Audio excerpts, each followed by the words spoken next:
Everyone, recent టైమ్స్లో మనం చూస్తూనే ఉన్నాం కదా, diabetes, infertility and PCOD problems తోటి చాలా మంది చాలా రకాల మెడిసిన్స్ని తీసుకుంటూ చాలా ప్రాబ్లమ్స్ని ఫేస్ చేస్తున్నారు. అటువంటి మెడికేషన్ ఏం లేకుండా నాకు తెలిసిన ఒక సర్టిఫైడ్ న్యూట్రిషనిస్ట్ వాణి గారు.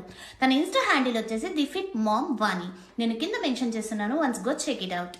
వాణి గారు ఎటువంటి మెడికేషన్ లేకుండా మనకి ప్రాపర్ డైట్ తోటి ఈ ప్రాబ్లమ్స్ అన్నిటిని ఎలా రివర్స్ చేసుకోవాలి అనేది మనకి చెప్తారు. అండ్ వెయిట్ లాస్ ప్రోగ్రామ్ కూడా వాణి గారు కండక్ట్ చేస్తున్నారు. 1 to 2 months 10 to 12 cases of weight అనేది మనం తగ్గచ్చు.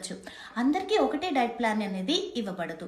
మన blood reports and basic food హ్యాబిట్స్ని చూసి మనకి మన డైట్ చార్ట్ అనేది ప్రిపేర్ అవుతుంది. And one more interesting thing is weekly once Vani గారు సెషన్స్ కూడా కండక్ట్ చేస్తున్నారు. అందులో సైన్స్ అండ్ సీక్రెట్స్ గురించి మనకి చాలా క్లియర్గా ఎక్స్ప్లెయిన్ చేస్తారు. Very happy to know all these about కదా. సో ఇంకెందుకు ఆలస్యం, just go check out the page the fit mom Vani and మీరే మీ సమస్యలు తనతో చెప్పి క్లియర్గా సొల్యూషన్ అనేది తీసుకోండి. Good luck.